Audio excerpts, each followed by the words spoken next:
Welcome to Bone to Be Friendly Orthopedics Chat, the podcast where you can sit back, relax, and listen to interesting bone and joint topics curated by an expert and delivered with an AI-powered realistic conversational format. Join us as we explore common questions and interesting topics in orthopedics. Welcome back, everyone. This is our third discussion. And if you were with us last time, you'll remember we talked all about bones, the very framework of our bodies. That's right. And today, we're looking at what connects those bones and, crucially, allows them to move. We're diving into the fascinating world of joint. Okay, so not just where bones meet, but how they interact. Exactly. We'll explore what joints actually are, how we classify them, mostly based on how much they move, and then we'll really zoom in on the most common type, the ones that give us all that freedom of movement. And understanding these is key, right? Not just for appreciating how we move, but also for getting a handle on common problems like injuries or arthritis. Absolutely fundamental. So let's start with the basics. What exactly is a joint? Okay. Well, in simple terms, a joint, or you might hear it called an articulation, it's basically where two or more bones connect. Just a connection point. Well, yes, but it's more than that. Joints have this dual role. They absolutely enable movement, everything from, a tiny finger twitch to a big jump, but they also provide stability. They hold the skeleton together. It's a real balancing act. Movement and stability, that makes sense. And I guess how a joint is built dictates what it can do, how much it can move. Precisely. Structure dictates function. The design tells you the type and amount of movement possible, and that leads us nicely into how we classify them. We generally group them into three main types based on movement: immovable, slightly movable, and freely movable joints. Okay, immovable. The name seems pretty clear there. What's their story? Yeah, pretty self-explanatory. With immovable joints, or synarthroses, the bones are held together very tightly. Think interlocking pieces or strong fibrous tissue essentially fusing them. So no wiggle room at all? Practically none. Their main job is stability and protection. The classic example is the sutures in your skull, those jagged lines where the skull bones meet. They knit together incredibly tightly to form that protective case for the brain. All right, like a solid vault. Okay, so that's the no movement zone. What about the next step up, slightly movable? Slightly movable joints, or amphioarthroses. These allow a limited amount of movement. The bones here are usually connected by tough cartilage or ligaments. So a bit of give, but not total freedom. Exactly. It's a middle ground. Think about the joints between your vertebrae. Those intervertebral discs made of cartilage connect the bones of your spine. Wow. They allow you to bend and twist, but they also provide essential support and shock absorption for your torso. Okay. Another example is the pubic symphysis, that joint at the front of your pelvis connecting the two halves. It has a little bit of give, which is particularly important, say, during childbirth. Got it. So they offer flexibility where we need it, but still keep things stable. Yeah. Now the big ones, the freely movable joints, these are what most people picture, right? Definitely. These are the diarthroses, or more commonly synovial joints. They are the most numerous type in the body and allow the greatest range of motion. Where do we find these mainly? Predominantly in your limbs: your shoulder, elbow, wrist, hip, knee, ankle. All synovial joints. They're built for movement. And they all have that synovial fluid you mentioned. Yes, a key feature is that joint cavity filled with synovial fluid. That's crucial for their function. You also noted earlier that these are the ones prone to problems, arthritis, injuries. That's the downside of all that mobility. Because they move so much and often bear significant weight or stress, they are more vulnerable to wear and tear, inflammation, and injury. Makes sense. The trade-off for freedom of movement. So let's unpack the anatomy. What makes a synovial joint tick? Okay, several key components work together. First, covering the ends of the bones inside the joint, you have articular cartilage. Cartilage, like a cushion. Exactly. It's a specialized type of hyaline cartilage. It's incredibly smooth, think smoother than ice on ice, and very resilient. Its job is twofold: reduce friction to almost nothing during movement. Wow, almost nothing. Almost zero friction, yes.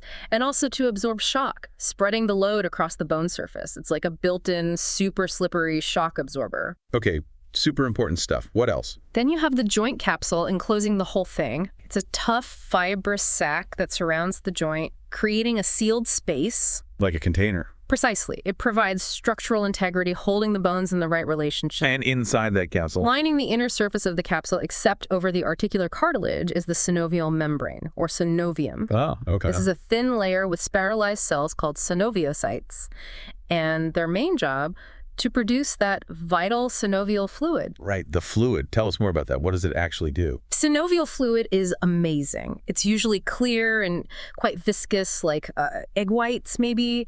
It fills that joint cavity. And its function? Primarily lubrication. Like oil in an engine, it minimizes friction between the smooth cartilage surfaces as they glide past each other, but it has another critical role. Nutrition. Nutrition! For the cartilage. I thought cartilage didn't have a blood supply. You're absolutely right. Articular cartilage is a vascular, no blood vessels. So how does it get nutrients and oxygen and get rid of waste? Through the synovial fluid. Exactly. The fluid delivers everything the cartilage cells need via diffusion. And that viscosity we mentioned, it's largely thanks to a molecule called hyaluronin. Hyaluronin. Yes, it gives the fluid that thick quality, helping it coat the surfaces effectively. This whole system means movement itself is actually essential for joint health. Moving the joint helps pump the fluid, circulating nutrients. So being inactive is bad for your joints, even without injury. It can be, yes. Prolonged immobility can starve the cartilage. And if the quality of the fluid changes, maybe less hyaluronin due to age or inflammation, lubrication, and nourishment suffer. That really highlights the connection. Okay, cartilage, capsule, membrane, fluid. What else holds it all together? Ligaments. These are like strong, slightly stretchy straps made of dense connective tissue. They run from bone to bone, usually across the outside of the joint capsule, sometimes inside too. And their job? Stability. They reinforce the joint, limit excessive or unwanted movements, like preventing your knee from bending sideways. And they're crucial in preventing dislocations. Think of them as guide ropes or stabilizing straps. Okay, so it's a whole system. Smooth surfaces, lubrication, a container, and stabilizing straps. What happens if one part fails? Well, it throws the whole system off. Take osteoarthritis, for example. That's primarily the breakdown of the articular cartilage. The cushion wears out. Right. And when it wears thin, you can get bone rubbing directly on bone. That causes friction, inflammation, pain, stiffness. The joint just doesn't work smoothly anymore. It shows how much these parts depend on each other. It really does. So we know the basic structure, but you said there are different types of these synovial joints based on shape. Yes. The shape of the bone ends determines the kind of movement allowed. We classify them based on that. Okay, like hinge joints. You mentioned the elbow and knee. Correct. Hinge joints work like a door hinge. Movement primarily in one plane. Bending, flexion, and straightening, extension. Simple, effective. Your finger joints, too. Makes sense. What about joints with more freedom? Then you have ball and socket joints. Think of your shoulder and your hip. A rounded ball on one bone fits into a cup-like socket on the other. Allowing movement in all directions. Pretty much. Forward, backward, sideways, and rotation. They offer the widest range of motion. But you mentioned a trade-off earlier. More mobility means less stability. Are they easier to dislocate? That's generally true, yes. The shoulder, in particular, sacrifices some stability for that incredible range of movement, making it more prone to dislocation than, say, the hip, which has a deeper socket. Pivot joints. Pivot joints allow rotation around a central axis. A classic example is the joint at the top of your neck between the first two vertebrae. It lets you rotate your head side to side, like shaking your head no. Ah, okay. Rotation. Yeah. Then there are condyloid joints. Condyloid or ellipsoidal joints. Here, an oval-shaped surface fits into an elliptical depression. They allow movement in two planes back and forth, side to side, but limited rotation. Think of your main wrist joint or your knuckles where your fingers meet your hand. So more movement than a hinge, less than a ball and socket, and not much twisting. That's a good way to put it. Then we have saddle joints. Saddle, like riding a horse. Sort of. Each bone surface is shaped like a saddle, concave in one direction, convex in the other, and they fit together. It allows similar movements to a condyloid joint, but with a bit more freedom. The best example is the base of your thumb. The thumb joint. That allows that opposable movement, right? Exactly. That unique saddle shape is key for the thumb's dexterity. Fascinating. Okay, one more type. Gliding joints, or plane joints. Here, the bone surfaces are relatively flat, and they just allow short, gliding, or sliding movements against each other. You find these between the small bones in your wrist, carpals, and ankle tarsals, and also between parts of your vertebrae.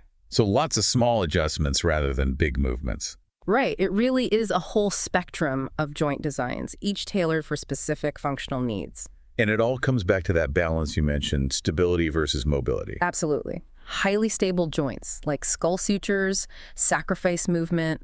Highly mobile joints, like the shoulder, sacrifice some inherent stability, relying more on muscles and ligaments, making them potentially more vulnerable.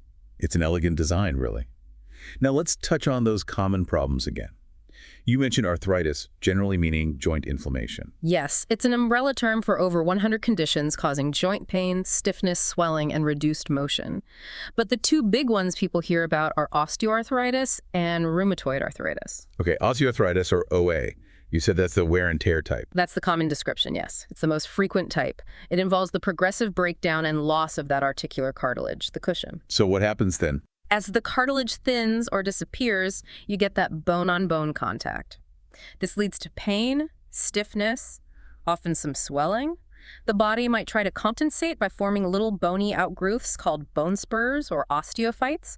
Flexibility decreases. Which joints does OA usually affect? Often weight-bearing joints, knees, hips, spine, because they take a lot of load over time, but also the hands. Risk factors include age, genetics, being overweight, previous injuries, and jobs or activities involving repetitive stress on a joint. So it's largely mechanical degeneration. How does rheumatoid arthritis differ? You said it's autoimmune. Yes, rheumatoid arthritis, or RA, is quite different. It's an autoimmune disease, meaning the body's own immune system mistakenly attacks its own tissues. In RA, the target is the synovial membrane. The lining that makes the fluid. Exactly. The immune system attacks the synovium, causing chronic inflammation. This leads to swelling, pain, and warmth in the joints. If it persists, the inflammation can actually damage the cartilage and even the bone underneath, leading to joint erosion and sometimes significant deformity. So OA is cartilage wearing out. RA is the body attacking the joint lining. That's the fundamental difference, yes. One is primarily degenerative, the other inflammatory and autoimmune. That clears things up significantly. Well, this has been incredibly insightful. We've gone from the basic definition of a joint right through to the intricate workings of synovial joints and even common conditions. It's a journey from those immovable skull sutures providing protection, through the slightly movable joints giving us core flexibility, to the amazing engineering of synovial joints that allow us such freedom of movement. And understanding how that smooth cartilage, the lubricating fluid, the capsule, the ligaments, how they all work together really brings it home, doesn't it? It really does. It helps you appreciate every movement, but also understand why damage to any one part, like cartilage and OA, can cause such problems. The friction, the pain, the loss of function. Definitely makes you think twice about just bending your knee or waving your hand. Maybe as you, the listener, go about your day, you'll notice those different joint types in action. The hinge in your elbow, the ball and socket in your shoulder, the gliding in your wrist. Absolutely. So a final thought to leave you with. Considering the incredible demands we place on our joints and the challenges of conditions like osteoarthritis, what might the future hold? Are we getting closer to effectively regenerating damaged cartilage, or perhaps developing more targeted ways to control the inflammation in conditions like RA? Something to ponder until next time.